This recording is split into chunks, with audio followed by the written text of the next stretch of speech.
Ethan Keller didn't believe in aliens. No way. He'd spent years perfecting his skill of tuning out weird YouTube conspiracy videos at work, rolling his eyes at any mention of UFO sightings, and laughing off close encounters as marketing ploys for the latest blockbuster movie. He had enough problems trying to get his startup off the ground. Who had time for alien invasions when your TPS reports were already overdue? But that was before the Xerexians, an incredibly advanced, nearly extinct alien species from a far-flung corner of the galaxy, took him. It wasn't like in the movies. There were no bright lights or strange buzzing sounds. No probing or grisly moments of alien anatomy getting up close and personal. Instead, it all started with a tap on his shoulder while he was sitting in his favorite dive bar, nursing a beer and staring at his phone, ignoring the "next big thing" app notifications. He thought it was just another one of those annoying, prank salesmen who approached him when he was off guard, trying to sell him cryptocurrency or a subscription to a service he'd never use. Maybe a multi-level marketing gig. Or, at the very least, someone trying to get him to sign up for a free trial to fix his back pain. But when he turned around, instead of a nerd in a polyester suit with a terrible fake smile, there was nothing. Nothing except a small, perfectly round object hovering in the air, about the size of a grapefruit. Now, you're probably wondering how a guy like Ethan could miss something that obvious, right? Maybe his vision was going. Maybe the beer was just that strong. But here's the thing. That's exactly how the Xerexians did it. They didn't want to just abduct you with flashing lights and roaring engines. They used subtlety. They didn't want to give you the chance to panic. And Ethan? Well, he was the perfect target for a subtle approach. So, yeah, he didn't exactly panic. But when that grapefruit-sized thing floated toward him, glowing with a faint, otherworldly hue, he did the next best thing. He screamed. Loudly. What the hell is that? A group of people around him paused mid-conversation, giving him odd looks. He could hear someone muttering, "What's wrong with that guy?" but he didn't care. He was too busy trying to figure out if this was some weird holographic prank or a glitch in the Matrix. The glowing ball beeped. Then, with an almost startlingly smooth motion, it tilted sideways. There was no flash of light, no big moment of cinematic glory. The ball just blinked, and suddenly, Ethan was no longer at the bar. 1 second, he was trying to figure out if he'd just been roofied. The next, he was in what could only be described as a white void, with nothing around him except a soft hum in the air. The sensation was kind of like when you get off a treadmill after too long, lightheaded, a little nauseous, but mostly confused. Then the voice spoke. "Greetings, Earthling." Ethan blinked. The voice was calm, polite, almost like it was reading from a script. No emotion, but still somehow polite. Definitely not threatening. It sounded like the voice of someone who had rehearsed this moment for 1,000 years. He cleared his throat. What? Who is this?" The voice responded as if the question wasn't even a thing. "I am Zorgok from the Xerexian Collective. You are in our custody. Congratulations." Hold on, Ethan said, rubbing his temples. "Xerexian what? Wait, why am I in custody? I'm not in trouble, right? You guys are like, aren't you just delighted?" Zorgok continued. "We have identified you as an optimal candidate for the survival of our species. You will be a key contributor to the perpetuation of the Xerexian race." There was a brief pause. It seemed like the kind of pause that should have been followed by a heavy, dramatic silence. But, no. It was more of a bureaucratic pause, like when your boss says, "Let's take a moment and think about this," but doesn't actually have any big ideas. "Wait, wait," Ethan said, his mind racing. "You're saying I'm, what? In some sort of breeding program?" "You want me to?" "Yes," Zorgok said. "You will serve as the genetic contributor to our reproduction efforts." There was a long, slow exhale from Ethan. "Are you kidding me? A breeding program? What the hell kind of alien race would?" "This is not a breeding program, Earthling," Zorgok cut in, sounding offended. "This is a scientifically engineered solution to our population crisis. We are an advanced civilization. We have no need for your vulgar human terminology. We require your genetic material to ensure the future of our people." Ethan paused for a moment. "You know, you could have been a little clearer with the whole congratulations thing. Just saying. You have been chosen." "It is an honor," Zorgok said. Ethan stared at the space around him, still trying to process everything. He was pretty sure he hadn't heard anything about Xerexians in high school biology class. Then again, he wasn't exactly the type to pay attention in school. But this? This was something else entirely. He was being abducted by aliens. And they wanted him to father their children. Great, he muttered to himself. This is just great. Ethan didn't have much time to adjust to the idea of being carted off by aliens. It wasn't like he could exactly negotiate the terms of the deal. One minute, he was in a dive bar, the next, he was floating in what looked like a giant white cube, surrounded by nothing but soft, sterile light. He scratched his head. "So, you're saying, you want me to, what? Knock up your women?" Zorgok didn't sound the slightest bit perturbed by the question. In fact, he seemed almost pleased with it, as if the concept of a knocking up was a scientific term the Xerexians had coined themselves. "Yes. Your species possesses superior genetic material. Our females require human DNA to ensure diversity and adaptability for our population," the voice responded. "So, what, like a cosmic sperm bank?" Ethan asked, his voice dripping with sarcasm. "Not exactly," Zorgok replied, as though correcting an unruly student. "Think of it as a life-saving collaboration between our two species. You shall serve as the primary genetic contributor, and in return, Earth shall benefit from the advanced Xerexian technology we will share." Ethan wasn't sure which part of that was weirder, the fact that he was being asked to father alien children, or that Earth was supposedly getting something out of it. Neither option sounded good. The image of being part of some intergalactic breeding program was bad enough, but the promise of advanced tech? Well, that was just a little too convenient for comfort. He rubbed his temples again. "Okay, let's rewind here. You want me to be a stud, essentially. Like some kind of intergalactic stud muffin?" "Yes," said Zorgok, completely unfazed. "A stud, if you will.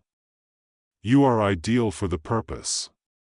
Ethan stared at the nothingness around him. "Ideal," he repeated, trying to wrap his mind around it. "Great.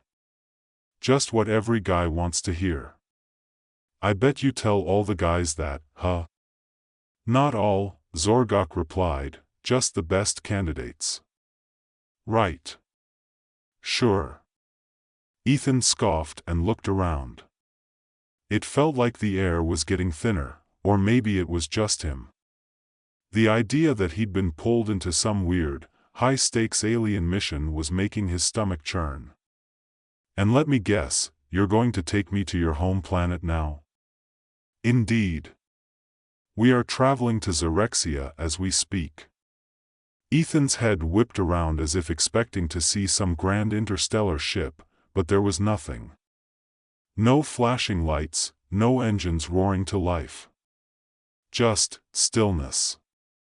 The silence was almost deafening. Then, suddenly, the floor, well, what he thought was the floor, rumbled. It wasn't like an earthquake or a rumble in the gut after a bad meal. It was more like a soft, smooth vibration, a low hum that seemed to come from everywhere at once. And before Ethan could even think to ask what was happening, the white cube around him began to dissolve, folding into a series of strange metallic panels. He blinked.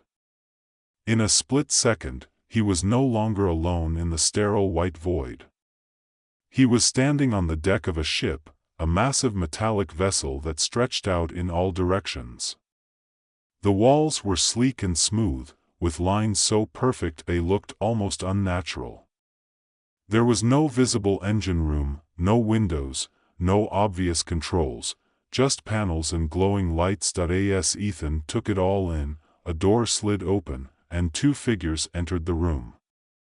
Both of them were tall, impossibly beautiful. They had smooth, almost flawless skin, sharp features, and piercing eyes that glowed a soft violet.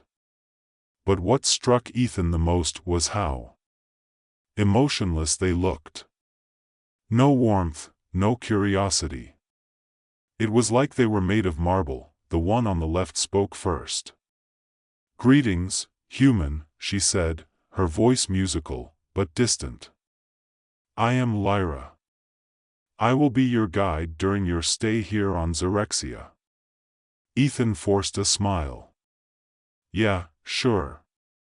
So, I'm just supposed to, follow you around and," she raised a hand, cutting him off. "Your purpose here is to help us repopulate. We will not waste time on pleasantries." "Right. Of course. No time for pleasantries when you're a human sperm donor on an alien spaceship." He could practically hear his mother's voice in his head, reminding him to be polite and respectful to visitors, but that was obviously going out the window. "So, let me get this straight," he said, pacing back and forth now. "You want me to have sex with your women to save your species, and Earth gets technology. How does that work exactly?" "Xerexians are unable to reproduce naturally due to a genetic collapse," Lyra said, her voice almost clinical. "Our society, once rich with culture and diversity, has reached the point of extinction. Our numbers have dwindled for millennia. Human genetic material is the key to our survival." Ethan nodded slowly, but it wasn't for understanding. It was because, honestly, he couldn't think of anything more to say. So he fell back on what was familiar, sarcasm. "Right, so this is the part where you tell me I'm special, and I'm the only one who can do this job, right?" Lyra's expression didn't change. "You are the best candidate. Your species has adapted well to a variety of environments. You are resilient." "Well, that's nice." He shook his head. "Look, lady, I don't even know how to process this. I'm a tech guy, not this." "I will show you to your quarters," Lyra said, ignoring his protest. "We have prepared everything for your comfort." "Comfort? Sure." Being whisked away by aliens to impregnate their women was basically Ethan's dream come true, but the weirdest part? As she led him down a corridor that seemed to stretch on forever, he couldn't shake the feeling that maybe this wasn't going to be as simple as it seemed. Maybe it wouldn't just be a matter of being a genetic donor. Maybe there was something more at stake here. When they reached a room, the walls shifted into a series of soft, glowing lights. The space was lavish: bed, furniture, strange art hanging on the walls. Everything looked expensive. Elegant. Even welcoming. Ethan sat on the bed. "Okay, I need a minute to process this, he said, trying not to sound too shaken. A minute, that's all I'm asking. Just 1 second to think this over, all right? Lyra didn't respond. She simply turned and left, the door closing with a soft hiss. Ethan leaned back on the bed and stared at the ceiling. He tried to imagine what his life would look like after this. Would he go back to Earth? Would he ever see his friends again? Would he have to keep being part of this bizarre cosmic stud farm? Suddenly, the door opened again, and another figure stepped in. This time, it was a woman, tall, golden-skinned, and wearing what appeared to be ceremonial armor. Her eyes met his with a fire that made his stomach flip. "Hello, Ethan," she said, her voice low and sultry. "I am Lyra. And I have a proposal for you." Ethan sat up straighter as Lyra entered the room. She wasn't like the other Xerexians he'd met so far. She had a presence that seemed to command attention without saying a word. Her golden skin shimmered slightly under the room's soft lights, and her eyes, those eyes, pierced right through him like she could read every embarrassing thought running through his mind. She closed the door behind her with a deliberate slowness that felt deliberate. Every move seemed purposeful, calculated. Not a single detail was wasted. She was the kind of woman who could walk into a room and make you feel like you were being sized up for something much bigger than a simple conversation. "Ethan," she said again, this time in a voice so rich with intrigue that it caught him off guard. "I've been briefed on your resistance." "Resistance?" Ethan chuckled, trying to shake the nervousness crawling up his spine. "I don't know if you've noticed, but I'm not exactly protesting your whole, mating for the future of your species thing. I'm just trying to wrap my head around it." He gave a small shrug. "Maybe you should have sent me a brochure first, you know? A little pamphlet about intergalactic reproduction." Lyra's lips quirked upward just slightly, the first sign of amusement he'd seen from her. For a moment, she almost seemed human. But then the flicker of emotion was gone, replaced by that same intense gaze. "I know this is difficult for you. You are not the first of your species to find themselves in this position. But I am here to help. To ensure that you understand the full nature of this mission."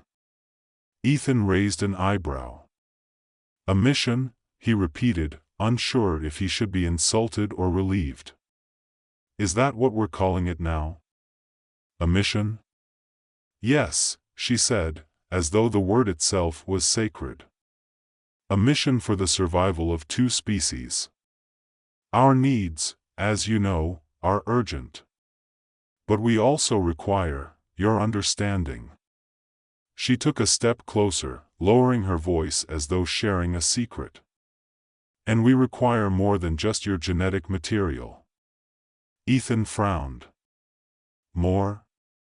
What are we talking about here?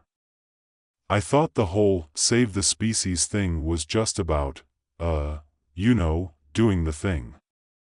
Lyra didn't break her gaze. "It is about that. But it is also about connection. About trust." "Trust?" Ethan repeated, feeling a little dizzy from the turn this conversation had taken. "You mean like, you guys trust me to do what, exactly? Stick around, breed, and then leave?" He tried to keep the sarcasm in check, but it was harder than he'd expected. "Look, I'm not some intergalactic stud farm animal here. I'm a guy. A human being. I've got issues. And frankly, the idea of just reproducing with a bunch of strangers is starting to sound a little, I don't know, weird? Even for an alien species." For the first time, Lyra's expression softened, though only slightly. Her voice remained as calm as ever. "We do not view you as an animal, Ethan. You are a partner in this process. Our society has forgotten what it means to form bonds. To trust. You may be a stranger to us now, but you will be more than that. You will become part of our future. Ethan couldn't help it. He laughed, a short, nervous laugh that surprised even him. Oh, really? So you're saying you want me to come in here, do my thing, and just magically fix all of your species' problems? You've got to be kidding me. Lyra didn't flinch. She stepped even closer, so close that Ethan could feel the heat of her presence. The Xerexian people have suffered for too long, Ethan. We are intelligent, but we have lost the ability to connect with others.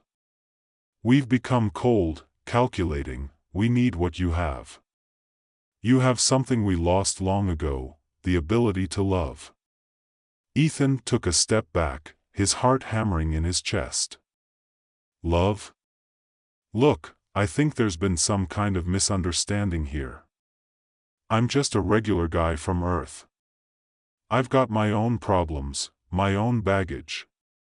I'm not here to teach an alien race how to love. Lyra smiled again, but this time it was a little sad. You misunderstand, human. We do not expect you to teach us. But your very existence, your emotions, your human experience, they are what we need. To repopulate, yes, but more importantly, to revive our culture. To reconnect with something deeper than what we have become. To show us what it means to feel again. Ethan ran a hand through his hair. This was insane. Totally insane. But the look in her eyes was so genuine, so earnest, that for a second, he almost believed her. He shook his head. So let me get this straight. You want me to have a bunch of sex with your women, and somehow, that's going to fix, what? Your emotional issues?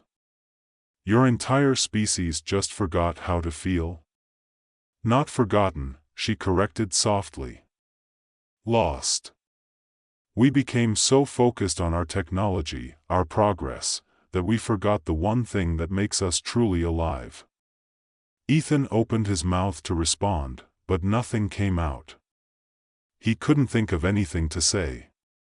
For the first time since he'd been pulled into this mess, he found himself quiet. Confused. Maybe even sympathetic. This is insane, he finally muttered, more to himself than to her. Lyra reached out slowly, her fingers brushing against his arm. We know. But we have no other choice. You are the last hope for the Xerexian people, Ethan. And you, too, may find something here you never expected. He looked down at her hand on his arm, feeling a strange warmth where her touch lingered. And for a moment, just a moment, he saw it, the depth in her eyes, the weight of the situation. It wasn't just about him. It was about saving something. Something that had been lost. Something that, despite all the absurdity of the situation, seemed to matter. I'm not sure I understand, Ethan said quietly, his voice a little softer than he'd intended. You don't have to understand everything right now, Lyra said. But you must understand this, we need you. And, you need us. This is not just a duty, Ethan. It is a bond. We are in this together. The words hung in the air between them, heavy and strange. Ethan didn't know how to respond. His mind was a blur, processing 1,000 conflicting thoughts at once. The absurdity of the situation. The reality of what she was asking. The weight of what it all meant. You've never had a choice, she continued, stepping closer. And neither have we. But together, we can change that. Ethan swallowed hard. He looked down at his feet, suddenly feeling out of place in his own body. It was like the universe had pulled him out of his normal life and thrown him into this bizarre, alien chaos, and now, for reasons he didn't fully understand, he was being asked to play a part in something far bigger than himself. "I don't know how I'm supposed to do this," he whispered, almost pleading. Lyra's fingers curled gently around his wrist. "One step at a time, Ethan. One step at a time."